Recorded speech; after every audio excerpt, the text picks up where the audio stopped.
Elle m'a licencié à 54 ans car j'étais figé dans mes habitudes, a promu son fils à ma place, puis a regardé, paniqué, 28 employés seniors me suivre vers la sortie en 2 semaines, car j'étais celui qui avait construit tous les systèmes dont il avait besoin pour survivre. Le domaine de la vengeance. Elle a dit, nous avons besoin de quelqu'un avec une énergie nouvelle, et une pensée moderne. Juste après m'avoir poussé vers la sortie pour promouvoir son gosse au poste d'analyste senior, elle pensait que je partirais en silence. Elle pensait que j'étais juste un autre ancien, bon, pour le garage. Mais ce qu'elle ne savait pas, c'est que j'avais construit l'intégralité de la colonne vertébrale financière sur laquelle elle était assise. Et quand je suis parti, je ne suis pas parti seul. Je m'appelle Jeffrey Coleman. Et j'ai 54 ans. Pendant 26 ans, j'ai été le gars qui faisait tourner Primedge. Financial Solutions dans l'ombre. Pas le visage sur le site web de l'entreprise. Pas la voix lors des appels aux investisseurs, mais celui qui s'assurait que nos chiffres ne manquaient jamais une échéance réglementaire, et que nos évaluations des risques nous évitaient les ennuis. J'ai commencé chez Primedge juste après avoir quitté la marine, en 1998. 8. En comme officier des finances sur des destroyers et des croiseurs m'ont appris une discipline, et un souci du détail, que la plupart des jeunes des écoles de commerce n'apprennent jamais. Quand vous gérez le budget d'un navire au milieu du Pacifique, il n'y a aucune place pour l'erreur. Une seule erreur de calcul, et votre équipage ne mange pas, ou pire, des systèmes critiques tombent en panne au moment où vous en avez le plus besoin. Cet état d'esprit m'a suivi dans la vie civile. Alors que les entreprises de la bulle Internet brûlaient du cash comme s'il s'agissait de confettis à la fin des années 90, moi, je construisais des systèmes conçus pour durer des décennies. Chez Primedge. L'entreprise était plus petite à l'époque, peut-être 200 employés, gérant des services bancaires et d'investissements régionaux. J'ai débuté comme analyste junior, mais j'ai rapidement prouvé que je pouvais faire plus que simplement brasser des chiffres. Je pouvais voir la vue d'ensemble, comprendre comment les données de chaque département s'articulaient, maîtriser chaque processus automatisé, chaque modèle de calcul du risque, et chaque cadre de conformité qui nous a permis de rester rentable à travers 3 récessions. C'était mon travail. Le krach de 2001, la crise financière de 2008, et même les perturbations de la pandémie de 2020, Primedge a tout traversé sans encombre. Parce que nos systèmes étaient blindés. J'avais appris de la marine que la préparation évite les catastrophes. Ce qu'il y a avec le fait de travailler dans la finance depuis 26 ans, c'est qu'on devient invisible, de la meilleure des manières. La direction ne pense pas à vous, jusqu'à ce que quelque chose tourne mal. C'est alors que, soudainement, tout le monde se rappelle que Jeff Coleman est le gars qui garde la maison en marche. Le PDG, Richard Daniels, plaisantait en disant que j'étais la police d'assurance de l'entreprise. Tant que Jeff est là, nous ne nous retrouverons pas à la une du Wall Street Journal pour de mauvaises raisons. J'aimais que ce soit ainsi. Laissons les dirigeants se battre pour les bureaux d'angle et les places de parking. Moi, je voulais quelque chose de plus précieux, être indispensable, savoir que sans moi, toute l'opération s'effondrerait comme un château de cartes. Ma situation personnelle rendait cette stabilité cruciale. Ma femme Sarah et moi nous sommes mariés en 2002. Avons acheté une maison en banlieue, et préparé l'avenir. Quand notre fille Emma est arrivée en 2003, tout est devenu une question de sécurité pour ma famille. La marine m'avait appris à prévoir les imprévus, et la vie civile exigeait la même réflexion stratégique. Il y a 2 ans, cette planification s'est avérée essentielle. On a diagnostiqué un cancer du sein chez Sarah, lors d'une mammographie de routine. Dieu merci, nous l'avons pris tôt, mais le traitement a été brutal. Chirurgie, chimiothérapie, radiothérapie, le cauchemar complet. Notre assurance en a couvert la majeure partie, mais les restes à charge et les franchises s'accumulent vite. Nous remboursons encore environ $15 000 de factures. Médical, même avec mon salaire correct et mes avantages sociaux. La bonne nouvelle, c'est que Sarah est guérie aujourd'hui. 2 ans sans cancer, et elle reprend des forces chaque jour. Mais cela a changé notre perspective sur tout. La vie est imprévisible, et vous avez besoin de sécurité financière quand l'imprévu frappe. Emma est en 3e année à l'université d'État, où elle étudie l'ingénierie comme son vieux père. Les frais de scolarité s'élèvent à environ 25 000 $ par an, logement et nourriture compris. Ce n'est pas donné, mais nous l'avions prévu. J'ai un plan d'épargne études qui fructifie depuis sa naissance, et nous mettions de côté chaque mois. Pourtant, voir ce fonds universitaire se vider est douloureux, surtout en sachant qu'il reste encore 1 an et demi à payer. Mon plan de retraite était solide. Travailler jusqu'à 59 ans, puis passer à du conseil à temps partiel. Pendant quelques années, tout en puisant dans mon plan d'épargne retraite. La retraite à taux plein à 67 ans. La maison serait entièrement payée d'ici là. Emma serait installée dans sa carrière. Sarah et moi pourrions voyager, peut-être acheter ce camping-car dont nous parlions souvent. Un plan simple, des objectifs réalisables. En 26 ans, prime. Edge était passé de cette petite structure régionale à une entreprise de taille moyenne, comptant environ 1200 employés répartis sur 3 États. Nous gérions tout, du financement d'obligations municipales à la gestion de fonds de pension d'entreprise. Mon département gérait à lui seul plus de 400 millions d'actifs, et mes systèmes automatisés traitaient des milliers de transactions quotidiennes, sans moindre intervention humaine. J'avais construit ces systèmes pièce par pièce, en apprenant les besoins de chaque département, et en comprenant l'évolution des exigences réglementaires au fil du temps. Le système de rapport de conformité que j'ai conçu en 2015 nous faisait économiser 200 000 $ par an en frais de conseil. Les modèles d'évaluation des risques que j'avais développés nous ont évité le désastre des prêts subprimes, qui a tué de plus petites firmes.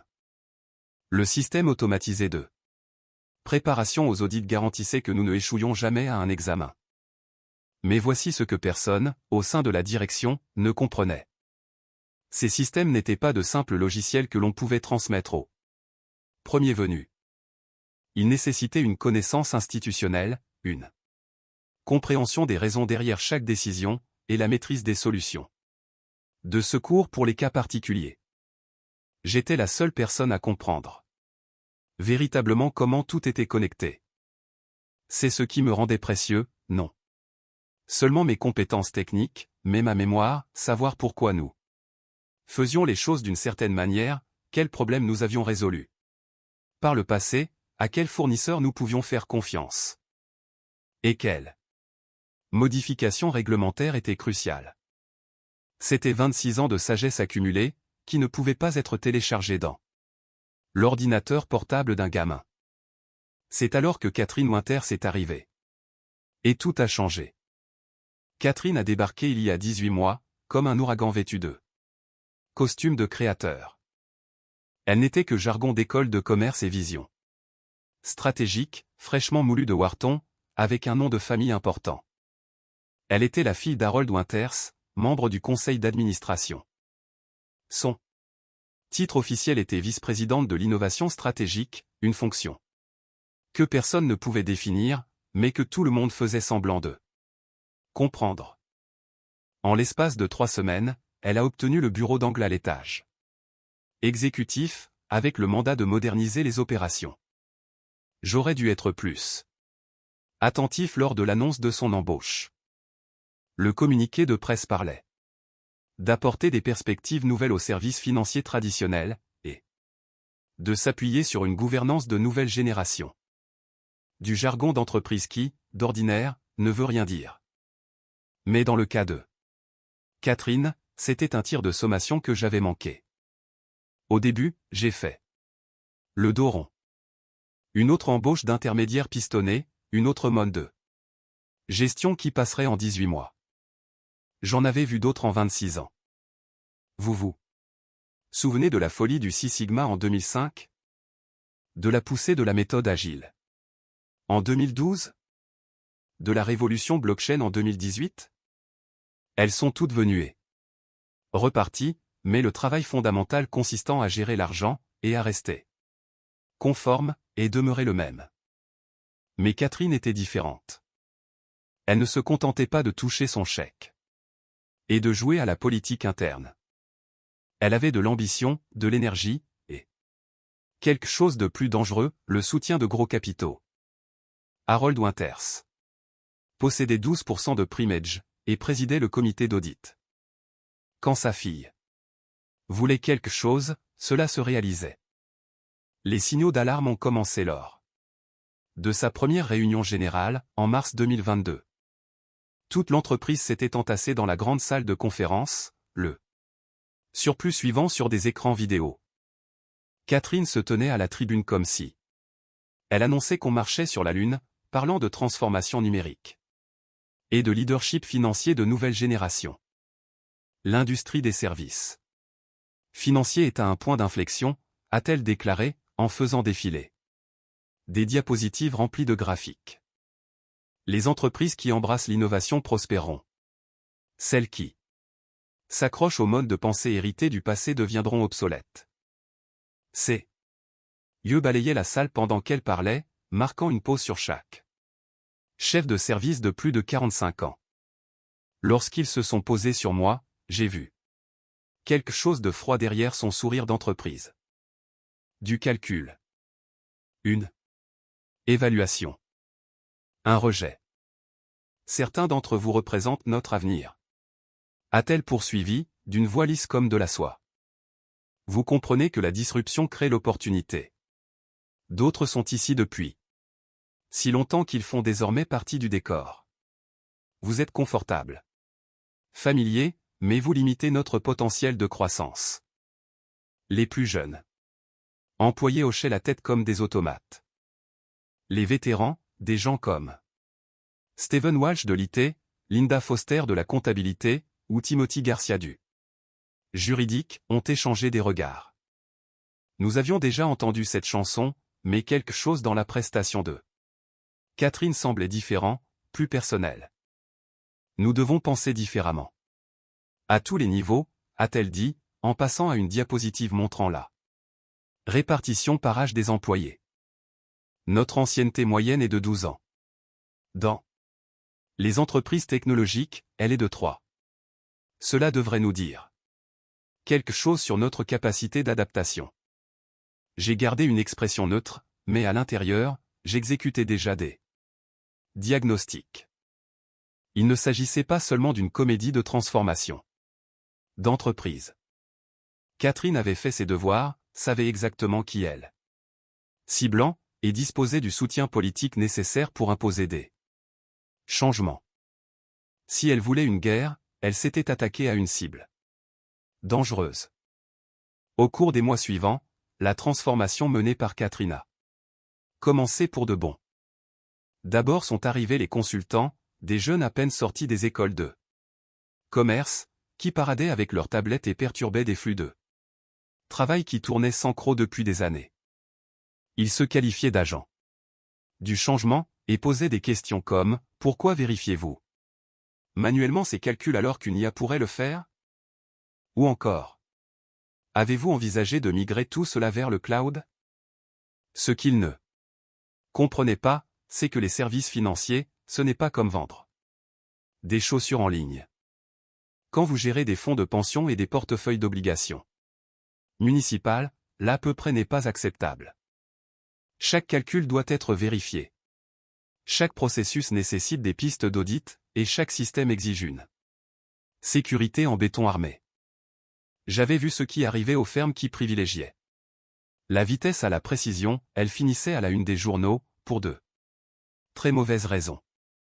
Puis sont venues les réorganisations des départements qui rendaient compte directement au PDG Richard Daniels se sont soudainement retrouvés sous la coupe des filiales d'innovation nouvellement créées par Catherine.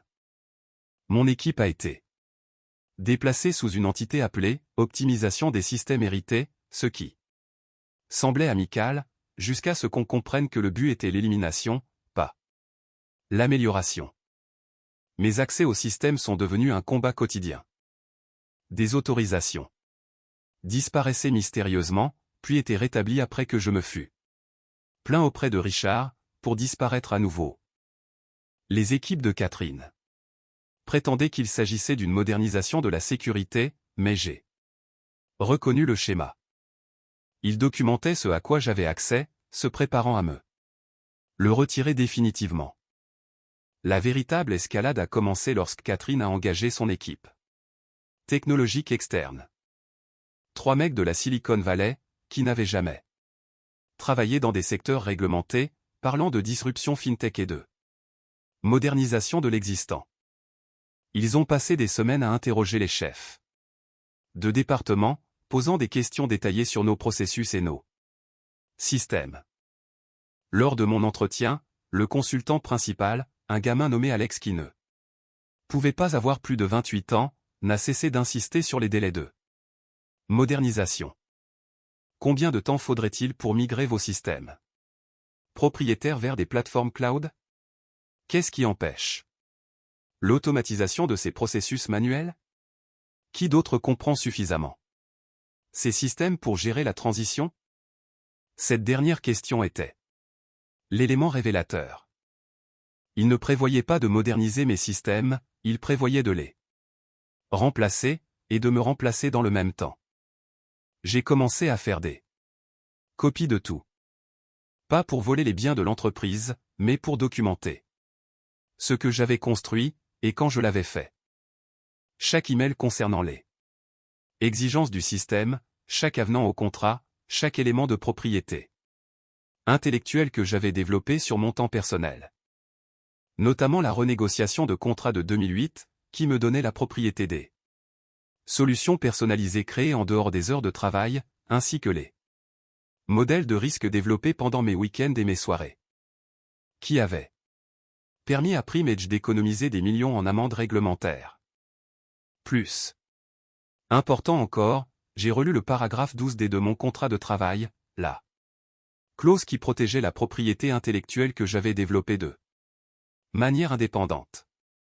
Pendant la crise financière, Primage avait besoin de solutions personnalisées en urgence, mais n'avait pas les moyens de payer des frais de consultant.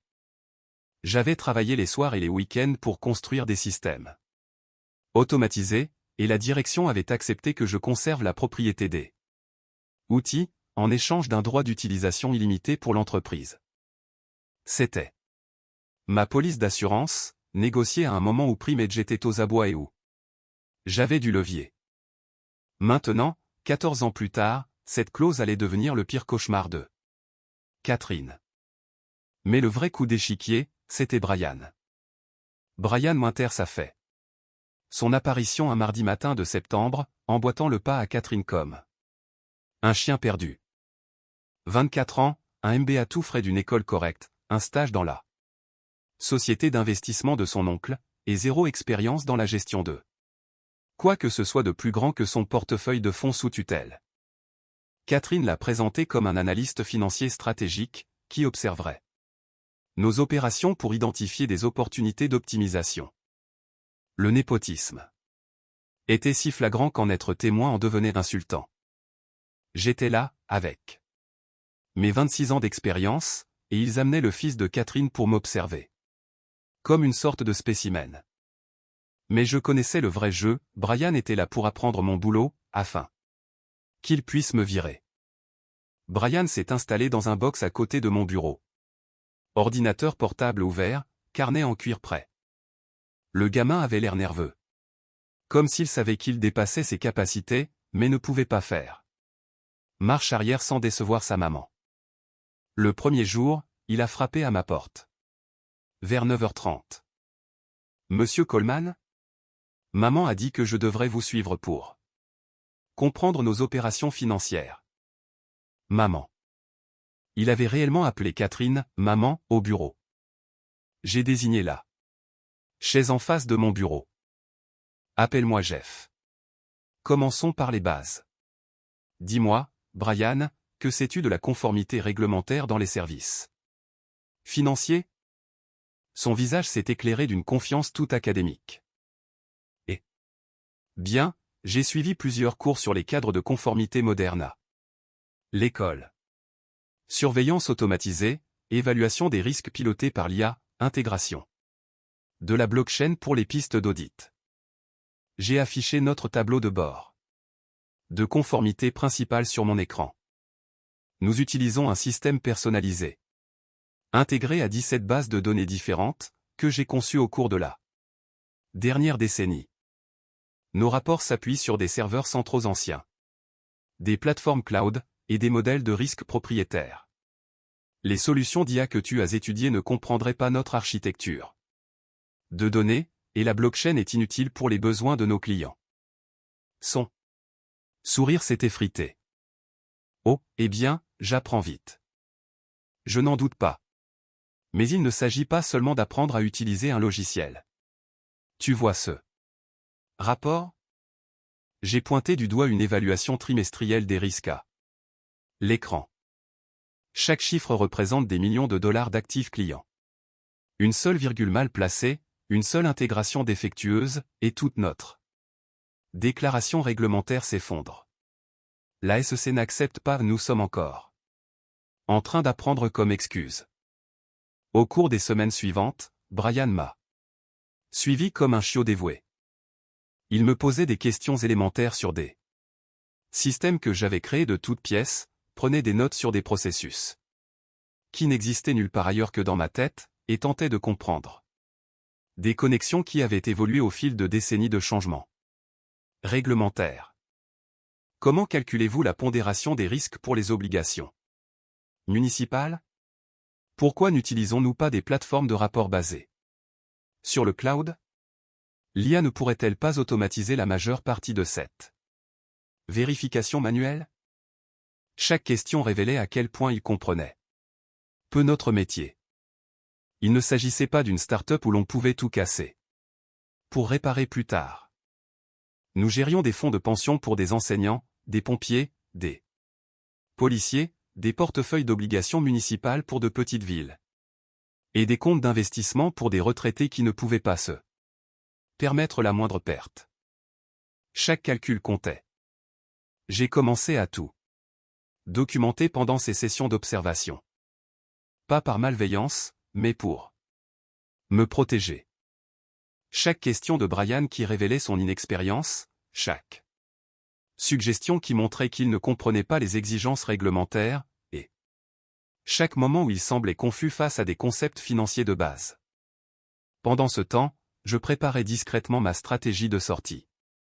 Chaque script, chaque macro, chaque intégration personnalisée était soigneusement cataloguée. La beauté de mes systèmes ne résidait pas seulement dans ce qu'ils faisaient, mais dans la façon dont ils avaient été construits. Tout était modulaire, connecté par des interfaces qui nécessitaient mes protocoles d'authentification pour fonctionner. La clause sur la propriété intellectuelle du paragraphe 12D est devenue mon atout-maître. Les soirs et les week-ends, au fil des ans, j'avais développé des solutions sur mesure qui faisaient économiser des millions à Primedge. Le système automatisé de rapport de conformité qui éliminait les frais de consultant. Les modèles d'évaluation des risques qui prévenaient les amendes réglementaires. Les outils de préparation d'audit qui compressaient des mois de travail en quelques jours. Techniquement, Primedge avait le droit d'utiliser ces outils. Mais je possédais le code sous-jacent. Plus important encore, les systèmes nécessitaient des clés d'authentification que je étais le seul à contrôler. Sans ces clés, le logiciel était inutile. J'ai commencé à faire des sauvegardes stratégiques, transférant ma propriété intellectuelle sur des serveurs personnels. Il ne s'agissait pas de voler les données de l'entreprise, mais simplement de sécuriser ce qui me appartenait légalement. Primedge pouvait continuer à utiliser les outils, mais l'accès dépendrait de ma coopération continue. L'ironie était magnifique.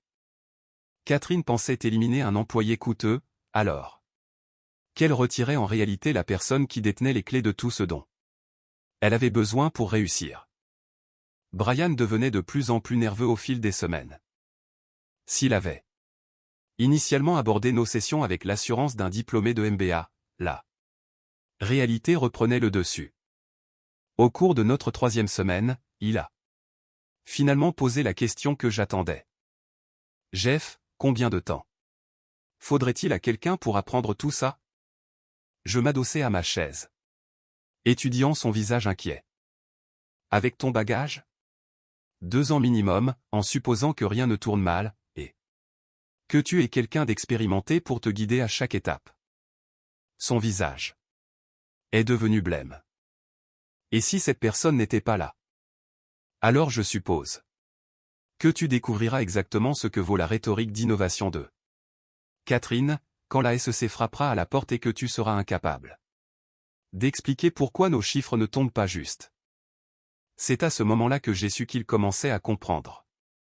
Catherine lui avait promis un poste qu'il ne pouvait absolument pas assumer. Elle l'avait préparé à l'échec, pensant probablement qu'elle pourrait faire venir ses consultants de la Silicon Valley pour rebâtir de nouveaux systèmes à partir de rien. Ce qu'elle ne réalisait pas, c'est que les services financiers ne fonctionnent pas comme le développement d'applications. On ne peut pas procéder par tâtonnement lorsqu'il s'agit de conformité réglementaire. L'escalade finale a eu lieu en novembre. Catherine a convoqué une réunion des chefs de département pour annoncer la phase suivante de notre parcours de transformation. Elle se tenait devant la table de conférence, projetant une présentation PowerPoint sur l'optimisation organisationnelle et l'alignement stratégique des effectifs. Nous rationalisons les opérations pour promouvoir l'agilité et l'innovation, a-t-elle annoncé, en faisant défiler des diapositives qui montraient que mon département allait être absorbé par son initiative de modernisation. Certains personnels représentent notre avenir numérique. D'autres pourraient trouver le nouveau rythme stimulant. Stephen Walsh, de l'informatique, a croisé mon regard à l'autre bout de la table. Linda Foster, de la comptabilité, avait l'air sombre. Nous avions tous déjà vu ce schéma, mais jamais exécuté avec un ciblage personnel aussi évident. Jeffrey, a dit Catherine en me regardant directement, nous devons discuter de votre calendrier de transition. Brian a appris vos processus, et nous estimons qu'il est temps d'apporter un nouveau souffle à la direction des opérations financières. Voilà. 26 ans de service, et elle annonçait mon licenciement en réunion de service. Même pas la courtoisie d'un entretien préalable en privé. Je vois, ai-je dit calmement. Quand prévoyez-vous de discuter de cette transition? Bientôt. Très bientôt. L'invitation à la réunion est arrivée ce vendredi-là à 16h30. Pas d'objet. Juste, salle de conférence B, 17h. Dans le monde des entreprises, les réunions tardives le vendredi ne signifient qu'une seule chose. J'ai fermé mon ordinateur portable, fait une dernière sauvegarde sur mes systèmes personnels. Et j'ai souri. Catherine pensait éliminer un obstacle, elle venait en réalité de dégoupiller une grenade. La salle de conférence sentait le café frais et la nervosité. Catherine était assise en face de moi, flanquée de Suzanne Miller des RH, et d'un avocat que je ne connaissais pas. Brian se terrait dans un coin, essayant de donner l'air professionnel, mais ayant surtout l'air d'être sur le point de vomir. Jeff, a commencé Catherine, sa voix dégoulinant d'une sympathie feinte. Merci de vous joindre à nous. Je sais que ce moment est inhabituel. Pas vraiment, ai-je dit. J'imagine qu'il s'agit de mon avenir au sein de l'entreprise. Suzanne a manipulé des papiers nerveusement. Nous avions partagé des gâteaux d'anniversaire dans la salle de pause, et survécu à des coupes budgétaires pendant 15 ans. Aujourd'hui, elle ne pouvait plus croiser mon regard. Nous avons évalué la structure de nos opérations financières, a poursuivi Catherine. Le conseil d'administration a décidé que nous avions besoin de perspectives neuves et d'approches innovantes. Vos contributions ont été adéquates, mais nous avons besoin de quelqu'un qui embrasse les stratégies financières de Nouvelle génération, sans résistance au changement. Comme Brian. Son sourire s'est durci. Brian apporte des connaissances de pointe et des méthodologies d'avenir. Il représente le futur de notre direction financière. Il n'a pas pu équilibrer une balance de vérification de base sans mon aide hier. Les compétences techniques s'apprennent. La vision et l'adaptabilité, non. L'avocat a fait glisser un dossier d'indemnité de départ de l'autre côté de la table. 12 semaines de salaire, maintien de la couverture santé jusqu'en mars. Lettre de recommandation positive. Le coffret de mise au rebut classique en entreprise. Il y a une exigence de transfert complet des connaissances, a ajouté Catherine. 2 semaines pour mettre Brian totalement à niveau sur tous les systèmes et processus. Nous avons besoin de quelqu'un de plus jeune, Jeff. Quelqu'un qui comprend les paradigmes financiers modernes. Vous êtes figé dans vos habitudes. Voilà, de la discrimination liée à l'âge à peine déguisée en planification stratégique. Après 26 ans à maintenir Primedge rentable et en règle, on me jetait parce que j'avais 54 ans. Quand voulez-vous que je parte? Aujourd'hui serait le mieux. La sécurité vous accompagnera pour rassembler vos effets personnels. Brian pourra commencer le transfert de connaissances lundi. Non. Le mot est resté suspendu dans l'air comme une clé anglaise tombée au sol. Pardon? Mon contrat stipule un préavis de 30 jours pour un licenciement sans motif. À moins que vous ne me licenciez pour insuffisance professionnelle, ce qui serait fascinant, étant donné que ma dernière évaluation indiquait que je dépassais les attentes, je travaillerai la totalité de mon préavis. L'avocat avait l'air inconfortable. Le masque d'entreprise de Catherine glissait. Concernant ce transfert de connaissances, ai-je poursuivi calmement, la plupart des systèmes que Brian doit apprendre ne sont pas la propriété de l'entreprise. Ils sont à moi. Vérifiez le paragraphe 12D de mon contrat de travail. Tout outil d'automatisation ou de rapport que j'ai créé sur mon temps personnel reste ma propriété intellectuelle. Primedge a la permission de les utiliser, mais cette permission est révocable. L'avocat a attrapé le dossier, feuilletant les pages. Rapidement. Le visage de Catherine est passé de la confiance à la confusion. Puis à l'alarme. Ce ne peut pas être légal, a-t-elle protesté. Tout ce que vous créez pendant les heures de travail pour l'usage direct de l'entreprise appartient à Primedge. Mais ces heures du soir et du week-end que j'ai passées à concevoir des solutions personnalisées pour vous éviter des millions en frais de consultant, cela m'appartient. Votre prédécesseur a accepté, parce que c'était une bonne affaire. Je me suis levé, ajustant ma veste. Dans 3 jours, quand vos systèmes financiers commenceront à flancher, quand vos tableaux de bord deviendront noirs, et que Brian ne pourra pas accéder aux outils dont il a besoin pour faire un travail pour lequel il n'est pas qualifié, ne m'appelez pas. Je ne répondrai pas. Vous ne pouvez pas saboter l'entreprise, s'est étouffée Catherine. Je ne sabote rien. J'exerce mes droits contractuels, des droits que vous auriez dû examiner avant de tenter de me remplacer par votre fils incompétent. Brian a émis un son d'étranglement dans son coin. J'ai ouvert la porte. Suzanne, je viderai mon bureau lundi. Demandez à la sécurité d'être prête si vous le souhaitez, mais je gérerai cette transition de manière professionnelle. Ce week-end-là, j'ai travaillé méthodiquement depuis mon bureau à domicile. Chaque outil, chaque script, et chaque système automatisé a été soigneusement extrait de l'infrastructure de Primedge. L'entreprise pouvait continuer à les utiliser jusqu'au lundi à 9 h. Ensuite, l'accès prenait fin définitivement. J'avais également envoyé des emails soigneusement formulés à des clients clés, les remerciant pour des années de collaboration, et leur suggérant de vérifier leur prochain rapport avec une attention particulière. Des appels de courtoisie professionnelle, rien de plus. Le lundi matin est arrivé, gris et pluvieux. Je suis arrivé tôt au bureau, les agents de sécurité. M'attendant pour superviser mes cartons à 8h45. Brian est apparu, cramponné à son ordinateur portable comme à un bouclier. Jeff, Dieu soit loué, vous êtes là. J'essaie d'accéder au système trimestriel depuis tout le week-end. Tu ne peux pas, ai-je répondu simplement. Tu n'as pas les autorisations. Pouvez-vous me les donner? Catherine veut le rapport pour les investisseurs. D'ici 10 heures. J'ai jeté un coup d'œil à ma montre.